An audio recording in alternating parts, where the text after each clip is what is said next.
it's Davie from Games for Families, and this is the fourth video in my series Great Games for Amazing Kids, where child development, special needs and board games get together and sit down for a nice cup of tea. So, how many things are you doing right now? You're watching, listening to me at least partly, but you also may be scrolling Twitter, shopping online for pink face paint, or Googling the third album of Brother Beyond's stellar career. But you're also sitting, breathing, digesting your food, smelling coffee or phenol, remembering that thing that you said you'd do today, but... Point is, it isn't actually, the interesting question isn't how many things you're doing, but how many things you're ignoring, and how your brain is able to concentrate on that one single thing, filtering out everything else, at least to your own awareness. That's an incredible thing, and most people can do it perfectly well, but some people can't.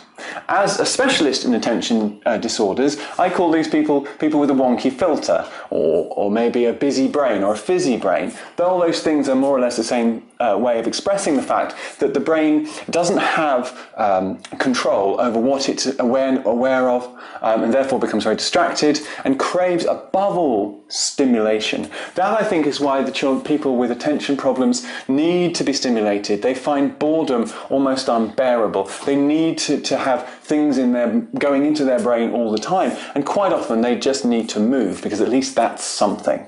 So why would I suggest something as slow-moving as a tabletop game for these ravenous minds that really need to be stimulated? Why don't I just say, well, just leave them on the PlayStation. After all, that virtual environment is perfect for their cognitive style, giving them constant stimulation in a completely varying and constantly rewarding environment.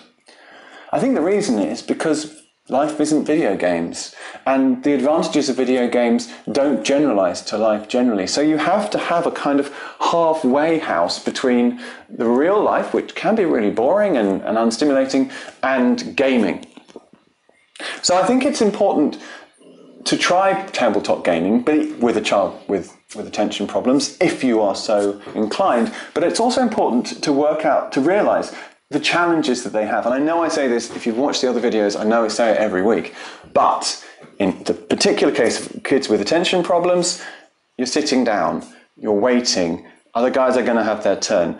You've got to sit down and listen to a rule set and understand it and then apply it and then retain it. That's all challenging. You see how they struggle in class. Well, it's exactly the same. It's like a little bit of lessons. So sometimes teaching them by getting on with it can be better.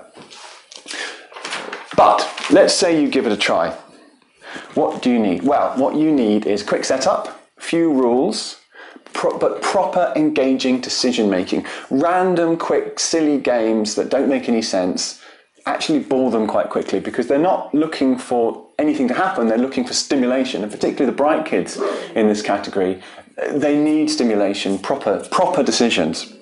But you also need quick turns. So theme, I think, also is quite helpful, because what they can do when they're waiting for their turns is just spend a bit of time imagining themselves as monsters or pirates or pure emanations of absolute evil, for instance.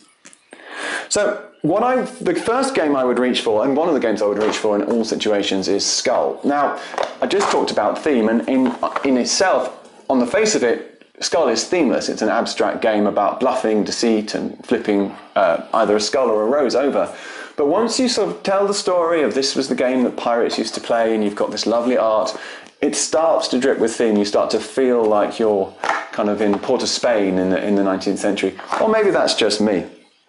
Welcome to the Dungeon is another one which I think packs an awful lot of game in a very small box and a relatively short time. It's essentially a kind of game of chicken, when you're kind of trying to be the one who doesn't go into the dungeon, unless, of course, you reckon you can do it, in which case, go for your life. So that kind of dynamic is really good for these kids. Rock, Paper, Wizard is a game that's slightly flown under the radar, but it is a really fun re-implementation of rock, paper, scissors with a multiplayer, in a multiplayer way, where you're kind of choosing your target, and also each different gesture, and there are 27 in here, does a different spell. And so you get this kind of chaos thing, but it's not without its strategic element. Obviously, lots of kids love the Dungeons and Dragons theme. We have a lot of fun with this. But the daddy of all games to play with kids who are getting into gaming, who maybe have some attention problems, is King of Tokyo. It's got quick rules, it gets going quickly, the turns are quick, and you get that really strong theme of smashing up Tokyo, being a monster, and you get to throw dice. And that is a great combination. Fantastic game, and I keep going on about, but I still love it, and look how much I've played it. One of the things that you might have noticed, if you have a child who's got attention problems who's also quite into gaming, is a kind of paradox.